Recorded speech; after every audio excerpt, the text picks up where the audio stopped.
Do you want to learn how to create a consistent look and feel for your author website? Then keep on watching.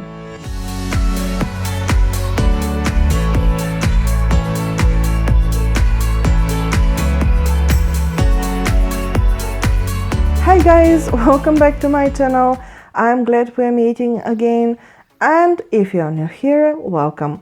My name is Silvia Radkova, and today I'm gonna teach you how to create a consistent look and feel for your author website. But before we continue, make sure to subscribe and hit the little bell to be notified every time I upload a new writing, productivity or business video. Now, let's begin. Last week I showed you how to create your homepage, what content to put on your homepage and how to structure it so to hook your visitors from the first second. If you haven't watched the video, I'll put a link in the description box below and up here in the cards.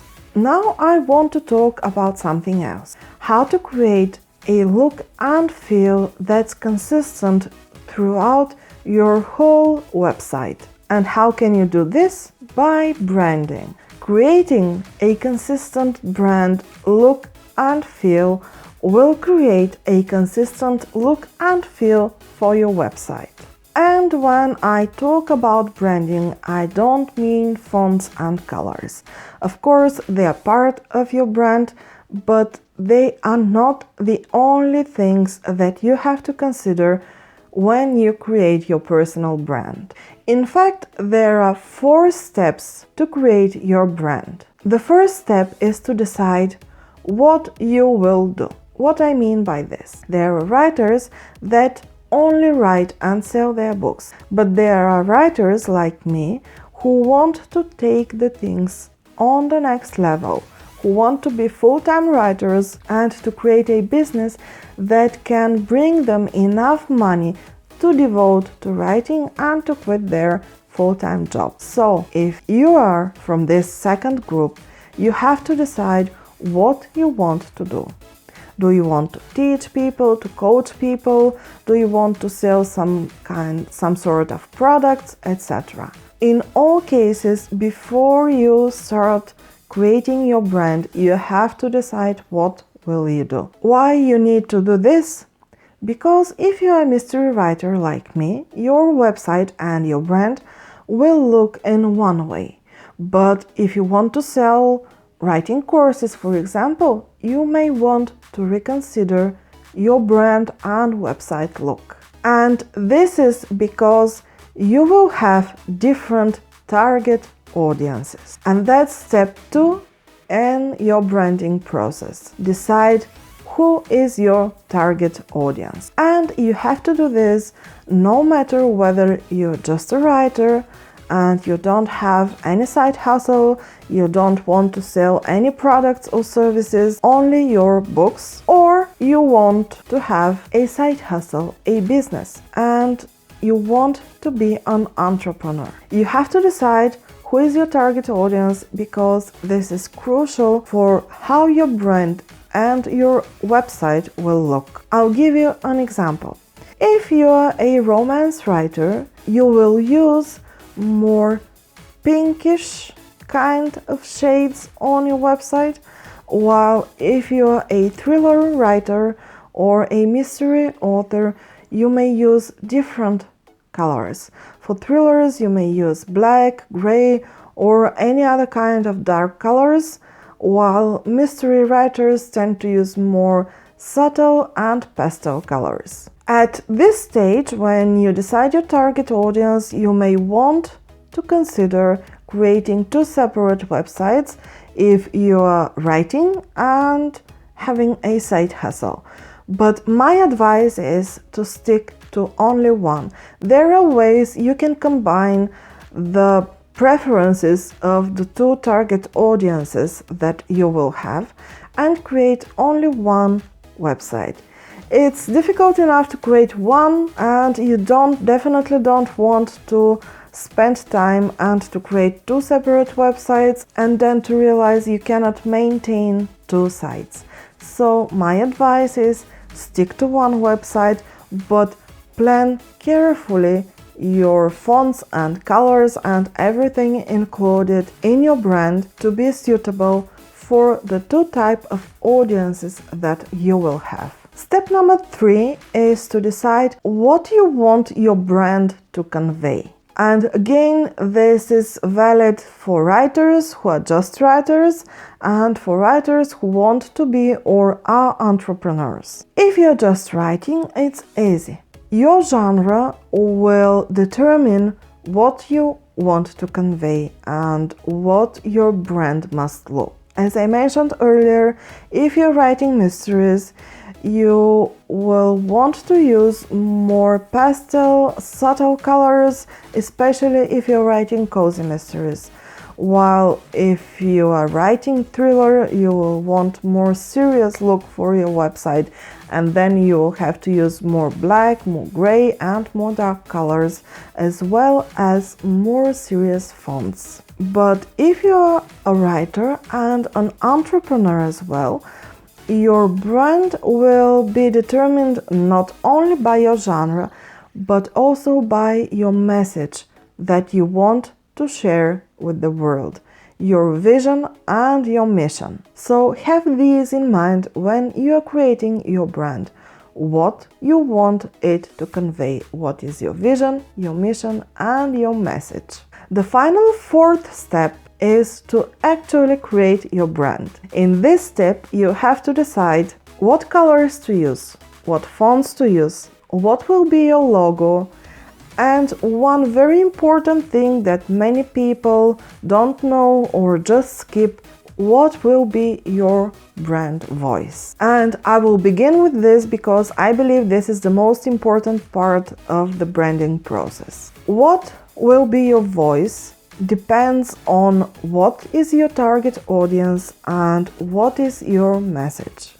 That's why in the previous steps you have to decide these things before continuing with actually creating your brand. Your voice determines not only how your website and your brand will look, but also how will they sound. Your brand voice will determine how will you sound when you're filming videos for YouTube like this one or recording a podcast. How will your newsletter sound when you send it to your readers?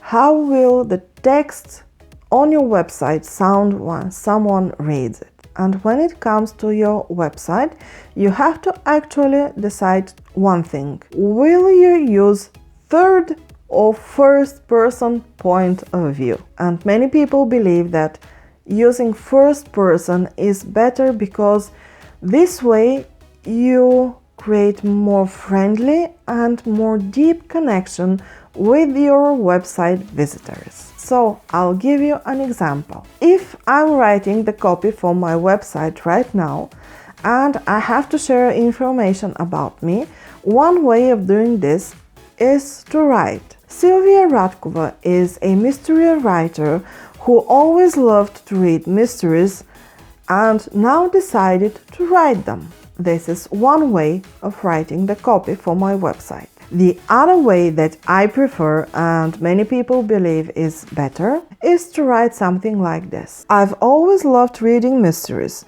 When I was a teenager, I had already read all of Agatha Christie's novels, and back then I decided that someday I want to become a writer. Do you feel how the second copy creates a more personal and deep connection with the people who are reading it? So, a rule of thumb is stick to more friendly and more personal way to communicate with your readers, with your clients and with your customers if you have some sort of side hustle.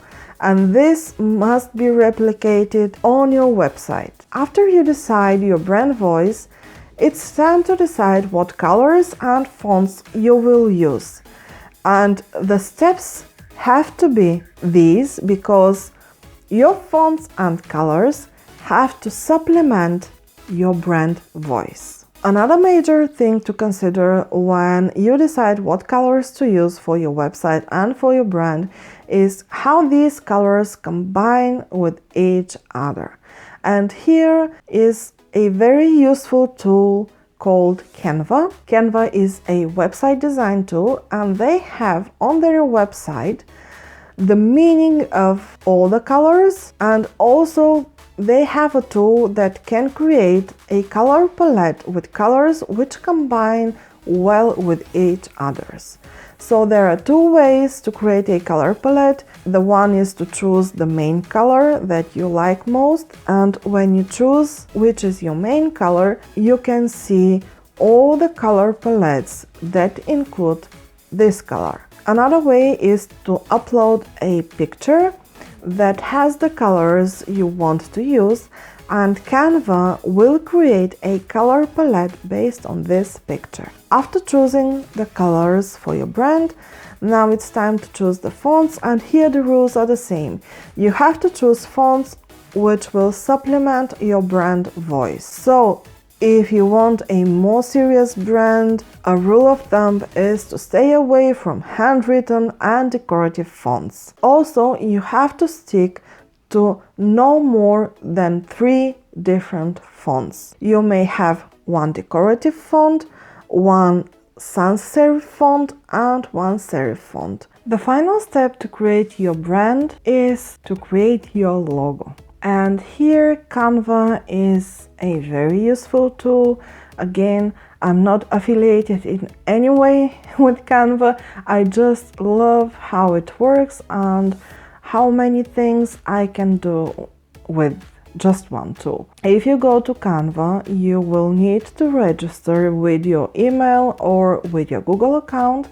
And once you've registered and you open Canva, there is a search box where if you type logo, you will see many templates, ready-to-use templates that you can use to create your logo. You'll just need to experiment with your brand colors and fonts to create a logo that you will love and that will correspond with your overall brand look and feel. So these are the 4 major steps to create a consistent brand look and feel for your author website. Decide what you will do, decide who is your target audience, what you want your brand to convey, and finally create your brand. And if you're struggling to create your author website and don't know how to start and what to do, I've put together the exact steps to follow to create an awesome author website. And if you subscribe to my newsletter,